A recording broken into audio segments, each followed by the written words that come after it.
Olá, olá pessoal, tudo bem? Aqui é Fábio Pirajá, esse é o projeto Memória Capixaba, resgatando a história do Espírito Santo, né? Mas de forma simples, normal, lendo, né? E atualizando algumas pesquisas. É uma coisa assim de uma pessoa comum que tem interesse pela história do seu próprio estado, né? E vai em busca dessa literatura toda, inclusive aquela que mais me interessa, que é a crônica jornalística, né?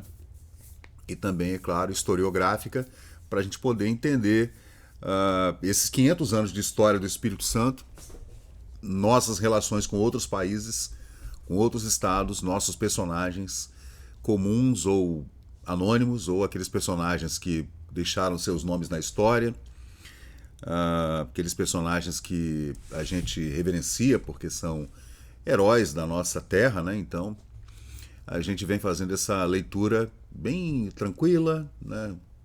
Eu vou lendo, vou juntando esse material, um assunto, aí daquele assunto eu crio um álbum e coloco no Facebook, que é o lugar onde eu posso fazer essa pesquisa e armazenar a pesquisa sem pagar nada. O Facebook é de graça, você vai botando foto lá, álbum, organizando tudo de graça. Você só tem que ter cuidado para não tomar um strike e ficar sem a conta, porque aí você perde todo o seu trabalho, né? Ou perde também as suas recordações de família, então é perigoso. É bom manter backup em outras plataformas, como eu faço com outras plataformas que são descentralizadas, por exemplo, ou algumas que são, como o Rumble, mas o Rumble está proibido no Brasil, né? Mas, assim, para você colocar fotografias sem se preocupar com o espaço da plataforma, por enquanto eu só encontrei o Facebook de graça. Não sei até quando, né? Mas por enquanto eu estou subindo lá.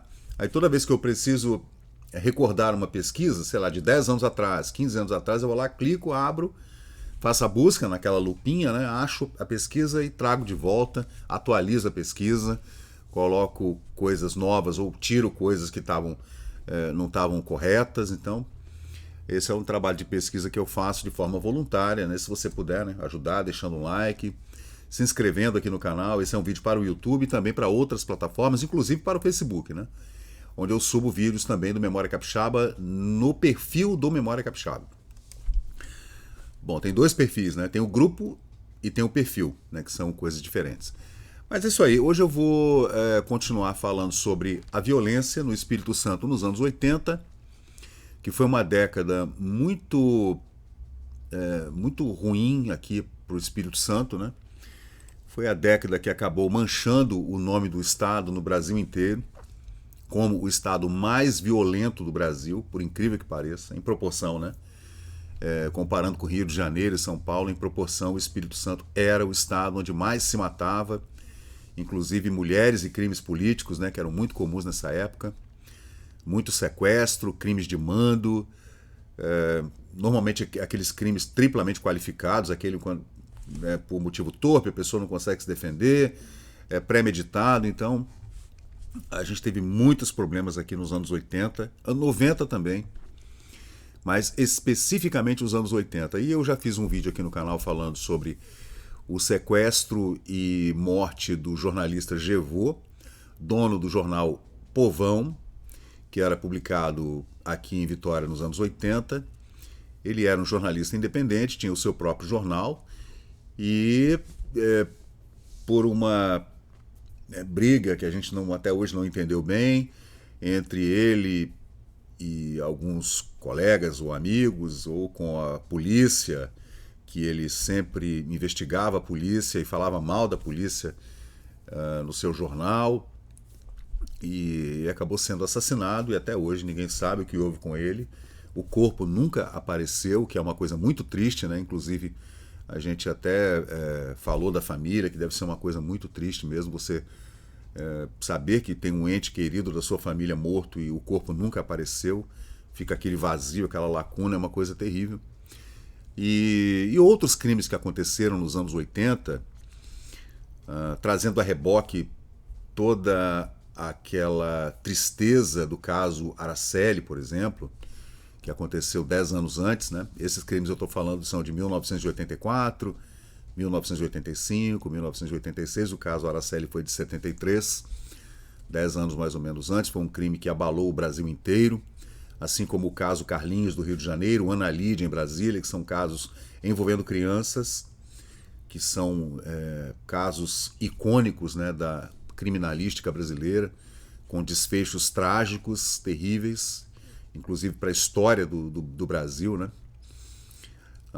E depois outros crimes que abalaram o país, como o caso Cláudia, por exemplo, né? E outros casos que aconteceram no Rio de Janeiro. E hoje eu vou trazer para vocês um relato bastante interessante, que veio a reboque, novamente falando esse termo, desculpem, que veio junto, na esteira, digamos, do caso do jornalista Gevô, que foi assassinado em 1984, e as subsequentes manifestações, tanto do governo, da polícia, quanto da população, que foi para as ruas reivindicar segurança, protestos contra a impunidade que havia, que reinava aqui no Espírito Santo, uma inércia da polícia, do Ministério Público. Então, os jornalistas não podiam falar muita coisa aqui, só dar aquele panorama do dia a dia da polícia, o que acontecia, investigação, né? O jornalista ia lá na chefatura, falava com o delegado, falava com o investigador e tal, aquela relação de jornalista, radialista com a polícia, que é uma coisa antiga, né? E só, não havia uma investigação criminal profunda, uma investigação jornalística, perdão, profunda, não havia. Não podia, porque havia um medo, né? Todo esse trabalho jornalístico policial era permeado de um medo. As pessoas tinham medo, porque já havia relatos de ameaças, né? Então, não mexe aí não. Então era muito perigoso. Aconteceu com o Tim Lopes, por exemplo, né? No Rio de Janeiro, há umas 2 décadas que ele foi assassinado também, depois de estar investigando ali a favela da Rocinha no Rio de Janeiro. Então, isso é muito perigoso. É uma profissão, repórter investigativo policial, é uma profissão perigo, né? Perigoso mesmo. E o jornalista Rubens Gomes, né, correspondente do Correio Brasiliense de Vitória para Brasília nos anos 80, ele acabou fazendo uma série de matérias falando sobre essa violência e a inércia da força policial e da segurança pública no Espírito Santo, né? E outros crimes que aconteceram aqui, que acabaram virando manchete no Brasil todo, tanto nos jornais, nas revistas, na polícia, né? No final da década foi o caso que abalou também o mundo jornalístico, criminal, que foi o caso da jornalista Maria Nilce, assassinada também na Praia do Canto, assim como o Gevô, que foi morto também na Praia do Canto, né? O caso Angélica também, que aconteceu em Vitória em 1986. E eu vou trazer aqui para vocês, rápido aqui, um panorama, né? Para a gente entender toda essa violência na qual o capixaba estava inserido nessa década terrível, que foi a década de 80, né? Foi uma década interessante também, porque havia uma hiperinflação horrorosa, né? A gente vivia naquela corda bamba ali, no fio da navalha, por conta da economia que ia de mal a pior. O Brasil é uma das piores economias do mundo, chama-se a década de 80 de década perdida da economia, né? A política, por outro lado, ia trazendo uma coisa de liberdade, de eleições diretas para a presidência da República, que acabou não acontecendo, né? Era prometido para 84, 85, só aconteceu em 89. E então, por um lado, havia uma esperança de abertura política e tudo, né? E por outro, né, a economia ia uma das piores do mundo, como está a Argentina hoje, né? E a criminalidade que era terrível nessa época, né? Então Vitória acabou manchando o nome do Espírito Santo nas páginas policiais de jornais do Brasil todo. E esses jornais que vocês estão vendo aí, gente, não são jornais de Vitória não, tá? São jornais de Brasília, do Rio de Janeiro, que estavam, né, falando sobre esse problema de segurança pública no Espírito Santo. Aqui não se falava não, tá? Havia muito medo e também muitos interesses envolvidos nessas relações, né, entre o governo do Estado, Secretaria de Segurança Pública, Promotoria Pública, né, né, é isso aí. Bom, então vamos lá. Rubinho Gomes falando aqui. Vitória. 3 acontecimentos policiais no Espírito Santo em 1984 abalaram profundamente a opinião pública capixaba e ganharam dimensão nacional. Primeiro, a tal chacina de São Mateus, que depois eu vou fazer mais um vídeo falando sobre isso aqui. Houve uma eleição para prefeito em São Mateus e o prefeito que perdeu falou que não ia sair. Aí o pau comeu, né? Aí foi tiroteio, uma coisa terrível. Foi para os jornais de televisão do Brasil todo, matéria de jornal nacional, Fantástico e tal. Então, levando em conta que a TV Globo naquela época era a televisão que tinha lá seus 80% de audiência, né? Também teve o linchamento de Ibatiba, um outro acontecimento, assim como a chacina de São Mateus, e o caso Gevô, que foi assassinado, o proprietário do jornal Povão, José Roberto Gevô, crime que até hoje não foi esclarecido pela polícia capixaba, que desde então procura o fio da meada. Bom, aí Rubinho vai contando a história, né, para esses leitores do Correio Brasiliense. A chacina de São Mateus ocorreu no último mês de novembro, quando o juiz Roberto Fonseca Araújo foi rendido por 3 pessoas que tinham sido levados à presença para depor no fórum do município de São Mateus, a 200 quilômetros de Vitória, no norte capixaba. Inexplicavelmente, os presos tinham 2 estoques, aquele chuco, né, o chuço, que é uma faca feita caseira, né, renderam o juiz e mantiveram ele na sala de audiência como refém. A 1h da tarde até 2h da manhã do dia seguinte, os presos não dispunham de nenhuma arma de fogo e empunhavam apenas essa arma de brinquedo, digamos, né, fato revelado pelo juiz sequestrado em inglês pelo telefone para o secretário de Segurança Pública, o ex-senador Dirceu Cardoso, que era um homem muito combativo, aliás, né, mas a culpa recaiu sobre ele, tá? Que foi comandar pessoalmente a operação. Ele foi até São Mateus para tentar salvar a vida do juiz. Na presença de vários desembargadores, o ex-senador Dirceu Cardoso, né, permitiu que dezenas de policiais invadissem a sala do fórum, atirando de forma desordenada, e o saldo foi lamentável, com 5 mortos e 2 feridos, né? Os 3 presos foram fuzilados com diversos tiros e o coronel da PM, Manuel Nunes Araújo, juntamente com o soldado Antônio Ventura, foram mortos com disparos dos próprios companheiros da polícia. Outro policial e também o juiz Roberto Fonseca também foram atingidos pelos tiros e ficaram feridos, né? Aí o Rubinho segue. O despreparo da polícia capixaba para casos de natureza mais grave também foi evidenciado poucos dias depois no famoso linchamento de Ibatiba. Ibatiba é a região noroeste, né, do Espírito Santo, divisa com Minas. A agência do Banco do Estado, na época chamava-se Banestes, localizado na região oeste do Espírito Santo, a 150 quilômetros de Vitória, quase fronteira com Minas. Foi assaltada essa agência do banco, né? 7 bandidos de alta periculosidade.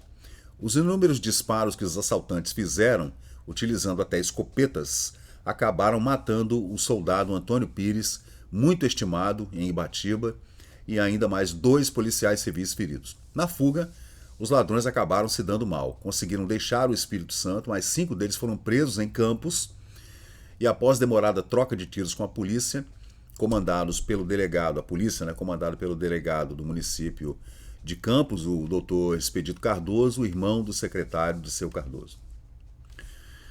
Após contato telefônico, o secretário de Segurança, Dirceu Cardoso, o ex-senador, ordenou que os presos fossem transferidos para Cachoeiro de Itapemirim, no sul do Espírito Santo, de Campos para Cachoeiro.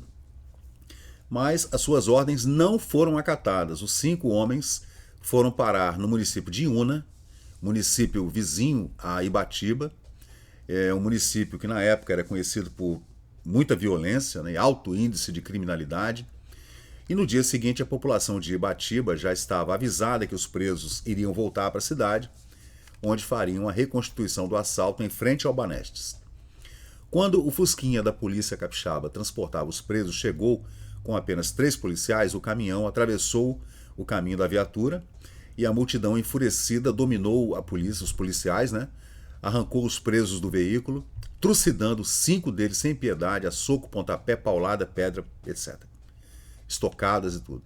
O policial, o soldado Pires, em poucos minutos estava vigiando, e ninguém vai pagar pelas mortes já que em caso de linchamento por multidão, ninguém assume a autoria e a justiça acaba sem elementos para condenar qualquer pessoa, né, em caso de linchamento.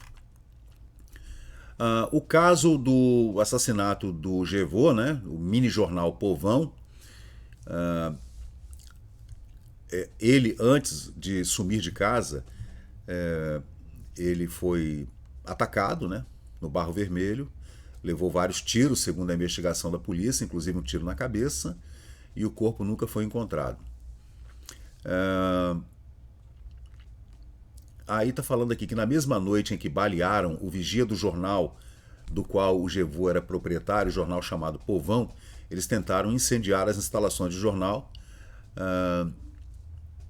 E o Gevô havia feito acusações muito contundentes no jornal, inclusive acusações grosseiras e levianas contra o secretário Dirceu Cardoso e a cúpula da Polícia Capixaba, segundo o jornalista Rubens Gomes, né? Ligado a banqueiros do jogo do bicho, Gevô tinha também relações com o mundo oficial e social do Estado e também com o submundo do crime da polícia. Bom, tá tudo aqui nesses jornais, tá, gente? Aqui no Correio Brasiliense. Talvez por considerar o caso uma questão de honra para a polícia, Dirceu prometeu que ia pedir exoneração caso ele não esclarecesse o caso em 15 dias. Não fez nenhuma coisa nem outra e este crime tem tudo para ser mais um daqueles crimes insolúveis do Espírito Santo, onde o caso mais notório é o assassinato da menina Araceli Crespo, de 9 anos de idade, que aconteceu em maio de 73 e até aquele momento, em 84, 10 anos depois, está mergulhado nas densas brumas que sempre cercam os inquéritos policiais mal conduzidos no Espírito Santo.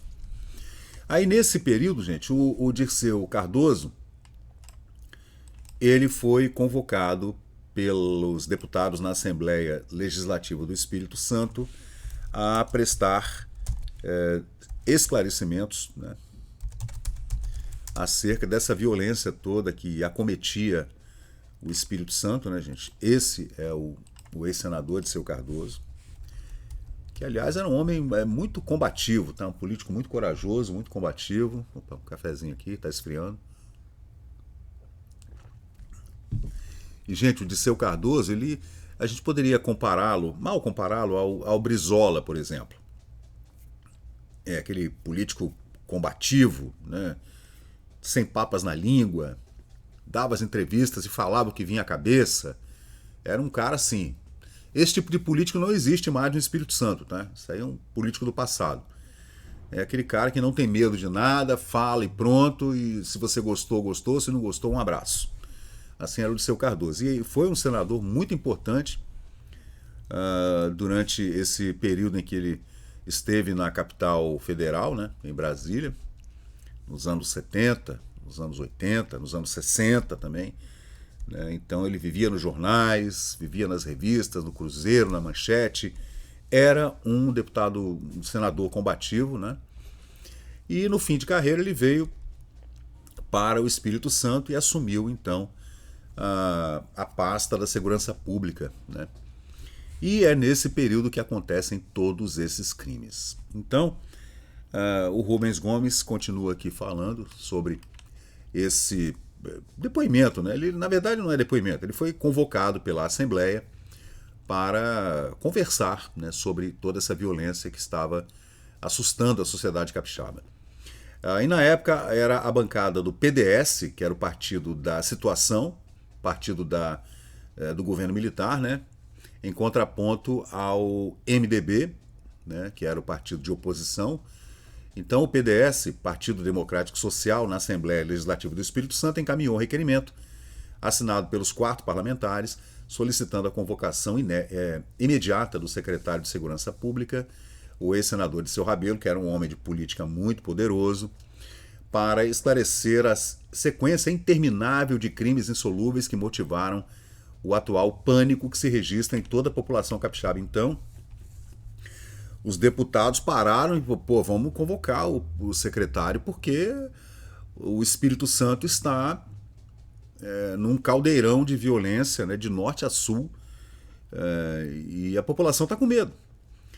Justificando a iniciativa, o deputado Lúcio Merson disse que esta série de crimes tem deixado a população intranquila, sem a confiança, a menor confiança nas autoridades e no organismo da segurança, né? Uma vez que as tragédias se sucedem e não há o menor indício de que esses crimes venham a ser esclarecidos um dia.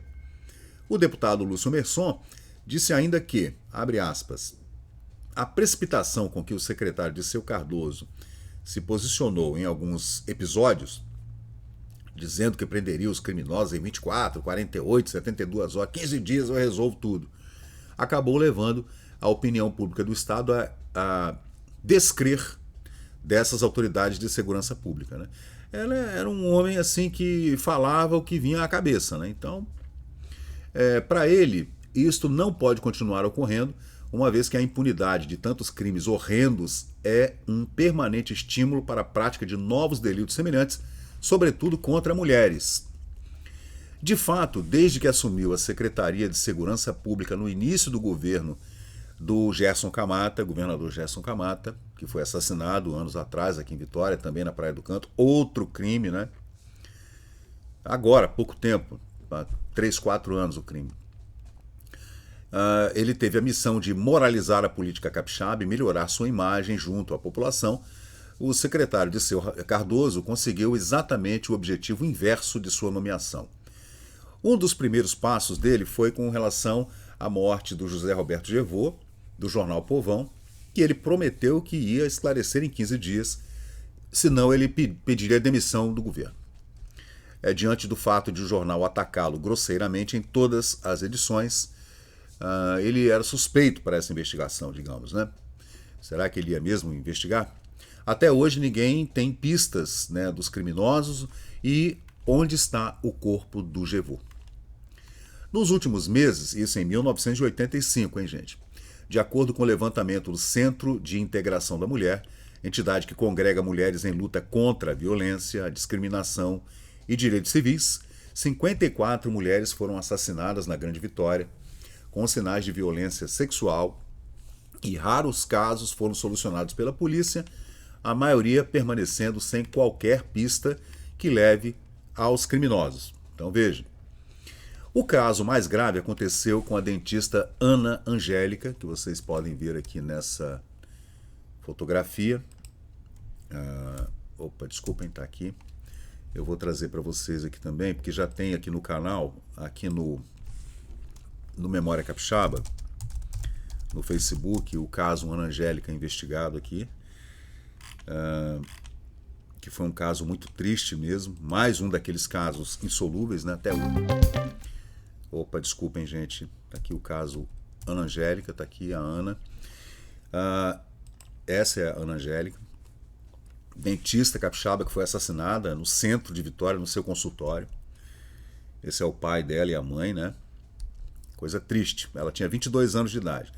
Ana Angélica Freitas Ferreira. E essa, gente, essa é a fotografia do secretário, ex-senador Dirceu Cardoso. A Ana Angélica, ela era sobrinha do senador Zé Inácio Ferreira, que depois foi governador. Então havia realmente uma tensão muito grande aí, porque era um político importante, um senador da República, com família importante, muitos amigos importantes em todos os escalões do governo até Brasília, e uma sobrinha assassinada nessas circunstâncias. Então, tudo isso recaiu sobre os ombros do secretário de Segurança Pública, Dirceu Rabelo. Perdão, Dirceu Cardoso. Desculpe o ato falho. Dirceu Rabelo é locutor, é outra coisa. Aí, continua o Rubinho Gomes comentando aqui sobre o caso da dentista Ana Angélica, encontrada morta com marcas de sevícias, amarrada na cadeira odontológica do seu consultório, no centro de Vitória. Ali do lado das lojas, da Mesbla, aquele edifício ali, né? Outros casos de grande repercussão nacional motivaram a convocação de Cardoso na Assembleia Legislativa pela bancada do PDS. Foram o massacre de São Mateus, né? Quando 3 presos mantiveram um juiz como refém por várias horas, mesmo sem dispor de qualquer arma de fogo. O saldo da operação foi muito trágico, com 3 homens fuzilados, um coronel da PM, um soldado, mais de 500 tiros disparados pelos próprios policiais, num prédio pequeno, numa cidade do interior, gente, no meio de um monte de gente com casas vizinhas, uma coisa assim que não dá pra gente entender, né, como que a polícia era despreparada. Existem algumas filmagens e fotografias, gente, de fotógrafos entrando, cinegrafistas entrando na cena, e gente tirando foto, e os policiais carregando as pessoas de qualquer forma, um despreparo, uma coisa terrível. Que a gente fica vendo as imagens da época e a gente, meu Deus, como que pode, né? Como a polícia era despreparada. As coisas mudaram muito de lá para cá, né, gente? Então, a gente tem que dar um desconto também, mas foi um período muito ruim, gente, né? Esse período em que a gente traz aqui para você sequestro do juiz, 5 mortes em São Mateus, 1984, tá aqui a pesquisa. Depois eu farei um vídeo só para falar desse episódio, né? Um dia de cão no Foro de São Mateus, juiz ferido, 3 sequestradores e 2 policiais mortos. Os policiais foram mortos por fogo amigo, hein? Então tá aqui novamente o ex-senador Dirceu Cardoso, que era secretário de Segurança Pública na época, e assim foi mais ou menos, né, o que aconteceu. Aqui tem uma arma de fogo na mão, aqui no desenho, mas na verdade não havia nenhuma arma de fogo, havia só um chuço, como é que chama aquilo? Aquela faca feita de forma caseira dentro da cadeia. E aí a gente vê as fotografias da época, né, da agência Globo, né, e as pessoas entravam, realmente foi uma coisa muito estranha. Esse é o juiz que já estava em casa depois do episódio com a esposa, se recuperando. Mas assim, voltando a essa série de matérias aqui do nosso colega Rubinho Gomes, né, para o jornal Correio Brasiliense, falando sobre toda essa onda de violência que culminou então com a morte da Ana Angélica, que era sobrinha do senador Zé Inácio Ferreira à época, depois foi governador, né? Ele continua aqui, então, dizendo que o massacre de São Mateus, esse que eu mostrei para vocês, também a morte do Gevô, né, do jornal Povão, e também esse massacre, essa chacina, não é chacina, foi um linchamento, né, de 5 homens bandidos que assaltaram Banestes de Batiba, a noroeste, lá divisa com Minas Gerais. E o secretário, então, foi chamado para prestar depoimentos na Assembleia por conta da violência e também pelo medo que estava na boca de todo o capixaba naquele período ali, 1983, 84, 85, o governador era Gerson Camata. Nos meios políticos capixabas não há certeza de que Cardoso deixará a Secretaria de Segurança dentro de poucos dias, uma vez que ele próprio confirmou o convite que recebeu do presidente Tancredo Neves para ocupar uma subchefia do Gabinete Civil da Presidência da República. Tancredo havia sido eleito, né? Então estava bem naquele comecinho do governo do Tancredo, que durou poucos dias, né? E logo depois Tancredo faleceu e assumiu o José Sarney. Já se conhece até o nome do seu substituto, que deverá ser o procurador Eduardo Durão.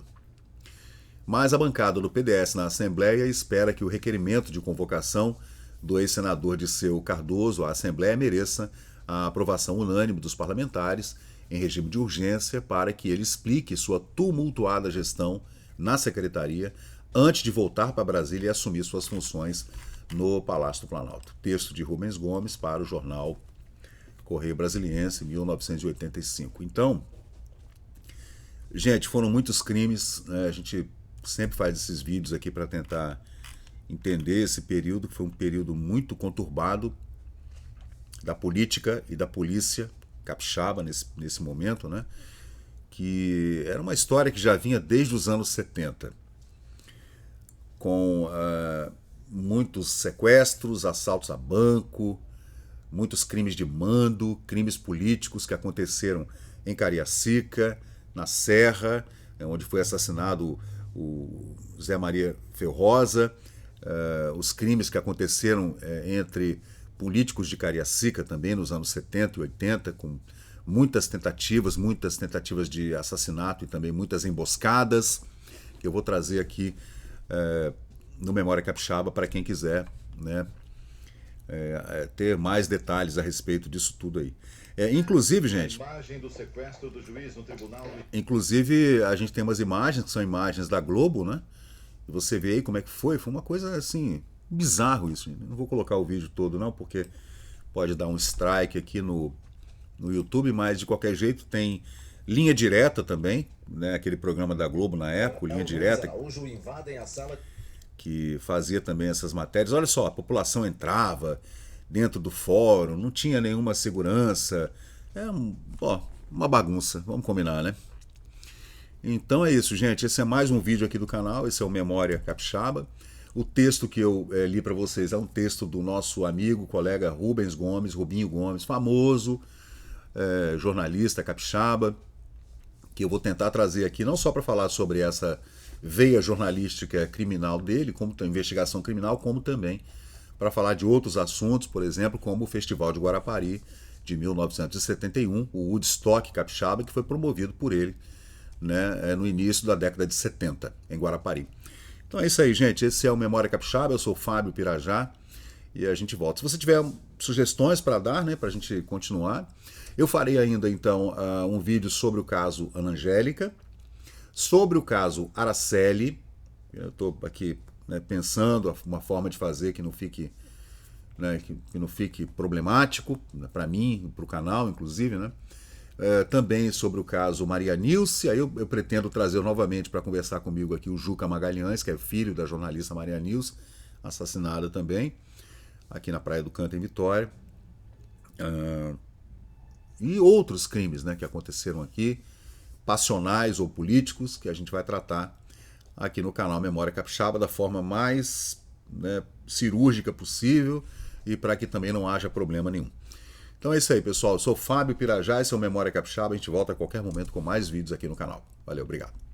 E chegamos ao final de mais um vídeo aqui do Memória Capixaba. E se você curtiu o conteúdo, por favor, deixe seu like, compartilhe aqui o nosso canal e inscreva-se para mais novidades. Até a próxima e muito obrigado por participar aqui do Memória Capixaba.